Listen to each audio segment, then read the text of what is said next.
Hello family, welcome back to my new blog. কেমন আছেন আপনারা সকলে? আশা করি ঠাকুরের আশীর্বাদে সকলেই অনেক ভালো আছেন। তো সকলকে গুড মর্নিং। এখন সকাল থেকে আমি ব্লগটা শুরু করলাম। এখন বাজে ওই 8:30 এরকম হবে। তো আমি কিন্তু উঠে গেছি, ছেলে এখনও ঘুমাচ্ছে। তো আর রান্নার কাকিমা আসতে কিন্তু অনেকটা দেরি করে ফেলে। আর যেহেতু ছেলের শরীরটা ভালো না, সেই জন্য আমি ভাবলাম কিছু কিছু রান্না আমি করে নিই, যাতে অন্তত ছেলেটা উঠলে আমি তাড়াতাড়ি করে খেতে দিতে পারবো। রান্নার কাকিমা যখন দেরি করে আসে তখন কিন্তু ওর ভাতটা খেতে এই কারণে দেরি হয়ে যায়। তো সকালে আমি একটা পাঁচমিশালি সবজি বানিয়ে নিচ্ছি, তার সঙ্গে ডিম সিদ্ধ দিয়েছি, ভাতটাও বসিয়ে দিয়েছি। এরপরে দেখলাম ছেলে উঠে গেছে। তো ছেলে উঠে গেছে, এখন ছেলেকে ওষুধ দিলাম। ও সকালে খালি পেটে একটা ওষুধ খায়, ওটা খেলো।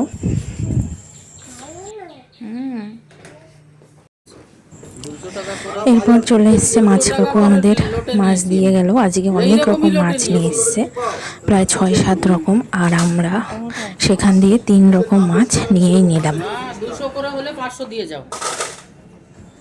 গুড়জালি মাছ নেওয়া হলো, লোটে মাছ নেওয়া হলো, আর চিংড়ি মাছ নেওয়া হলো।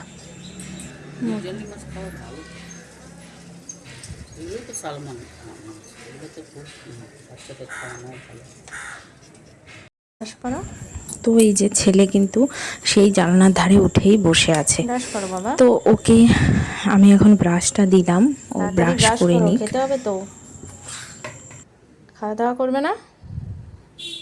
শুধু ওষুধ খেয়েছো, এখনো জল খাওনি, ভাত খাওনি।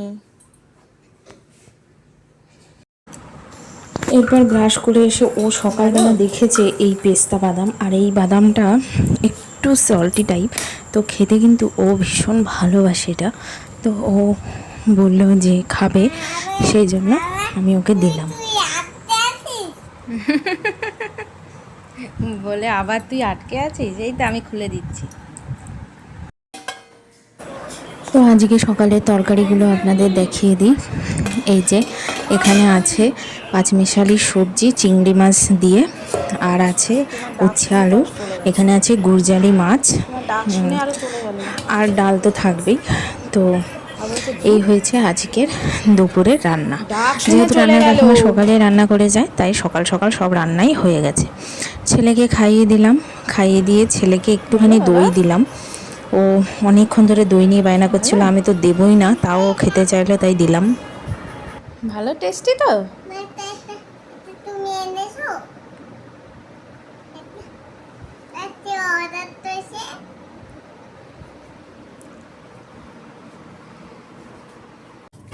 তো এতদিন মানে বাপের বাড়ি ছিলাম এই 1 সপ্তাহ মতন। এখন বাড়িতে এসেছি, শ্বশুরবাড়িতে এসে আমি ঠাকুর ঘরে উঠতেই দেখি ঠাকুর ঘরের সামনে এত নোংরা পড়েছে। আর ঠাকুর ঘরের সামনেটা যদি এত নোংরা থাকে তাহলে ঠাকুর উঠবেই বা কী করে। তো সেই জন্য ভাবলাম এগুলো ভালো করে ঝাড়ঝুট দিয়ে নিই। তো আমি ঠাকুর ঘরের সামনেটা ভালো করে ঝাড় দিয়ে নিচ্ছি। আর এখানে যেহেতু তুলসী গাছটাও থাকে, সেই জন্য আরও ভালো করে পরিষ্কার রাখতে হয়। আর সামনেটা এরকম নোংরা থাকলে আমার একদমই ভালো লাগে না। তো মাঝে মাঝে এইগুলো আমি ঝাড় দিয়ে পরিষ্কার করে ফেলি। তো এই যে আমি ঝাড় দিচ্ছি।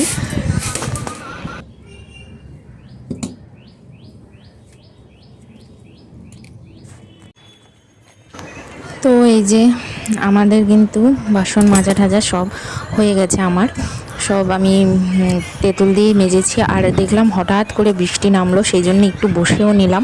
আর জামা কাপড়গুলো অমাবস্যা যেহেতু গেছে, অনেক জামা কাপড় ঠাকুরের সব বের করা হয়েছে, সেগুলো আমি ভিজিয়ে রেখেছিলাম। এখন সেইগুলো কেচেও দিলাম। হালকা হালকা কিন্তু বৃষ্টিও পড়ছে।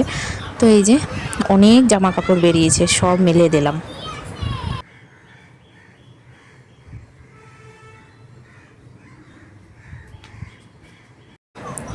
এরপর ছেলে যেহেতু কিছুই খেতে চাইছে না, ভাতটা কিন্তু ঠিক মতন খাচ্ছে না, সেই কারণে আমি একটু আপেল আর খেজুর দিয়ে পেস্ট করে খাওয়ালাম। এরপর সন্ধ্যা থেকে শুরু করলাম, এখন হয়ে গেছে সন্ধ্যা। আর এই যে আমি সন্ধ্যাও দিয়ে দিলাম। এই যে সন্ধ্যা দেওয়া আমার হয়ে গেছে, আর ঠাকুর ঘরের যে জামা কাপড়গুলো আমি ধুয়ে দিয়েছিলাম সেগুলো কিন্তু এখন সব গুছিয়ে নেব। সন্ধ্যা দেওয়া কমপ্লিট করেছি, তো আমি ভাবলাম যে ছেলে কিন্তু এখনও ওঠেনি, তো তার আগে আমি জামা কাপড়গুলো গুছিয়ে রাখি। আর এই যে সাদা রঙের জামা কাপড়, এগুলো যদি ভালো করে এখনই ভাঁজ করে না গুছিয়ে রাখি, এগুলো কিন্তু নোংরা হয়ে যেতে পারে। তো সেই জন্য আমি সব একবারে গুছিয়েই রেখে দিলাম। ঠাকুরঘরটা পরিষ্কার পরিচ্ছন্ন থাকলে ভালোও লাগে বেশ দেখতে। তো এই হলো। এরপর ছেলে কিন্তু উঠে গেল ঘুম থেকে, তো আমি ওকে নিয়ে আসলাম নিচ থেকে। ওকে একটু বললো যে একটু ঘুরবে, তাই ওকে আমি একটু ছাদে নিয়ে আসলাম। চলো হাঁটি আমরা, চলো।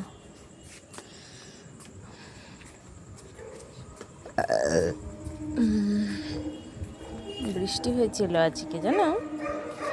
বাবা, দেখি দেখি কোথায় ডগিগুলো এরম করছে। ওইখানে ওই যে ঘোরা হয়ে গেল। আর আমি এই যে সব ভাত তরকারি এখন গরম করব। আমি গরমও বসিয়ে দিয়েছি, আর ছেলের দুধটাও গরম করব। ও এখনও দুধ খায়নি, ওকে দুধটা খাওয়াবো। তো এই যে ছেলের দুধটা গরম করে নিয়েছি, সেই ফাঁকে আমার কিছু জামা কাপড় রয়ে গেছে। তো ভাবলাম যে জামা কাপড়গুলো যেগুলো আমি পরে এসেছিলাম ওইগুলো সব কেচে দিয়েছি, তো ভাবলাম ওইগুলো একটু মেলে দিই। আর আমি এখানে জামা কাপড় ভাঁজ করছি, আর সামনে ফোনটা রাখা রয়েছে, আর ছেলে বারবার এসে আমার ফোনটাকে উল্টে দিচ্ছে, আর আমার মাথাটা যাচ্ছে গরম হয়ে। এরকমই দুষ্টুমি করে।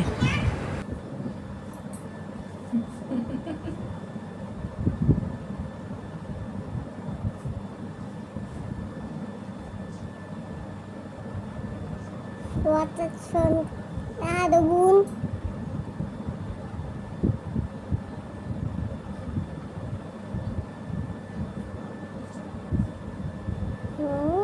Liluta.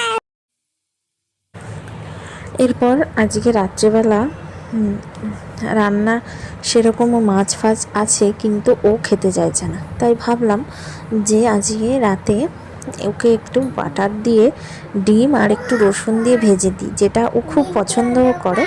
তো এইটা দিয়ে ও বাটার দিয়ে ভাতটা খাবে। আর আজকে রাতে কিন্তু একটু বৃষ্টিও হচ্ছে, তো ভাবলাম রাতে আজ আর ভাত কেউ খাবে না, আর ভাত মাছ কারোরই খেতে ইচ্ছা করছে না। তো ভাবলাম সবার জন্যই একবারে ডিম ভাজা, মানে ডিমের অমলেট আর পরোটাই বানিয়ে নিই। তো এই যে ডিমের অমলেটগুলো আমি এক এক করে সব ভেজে নিচ্ছি সবার জন্য।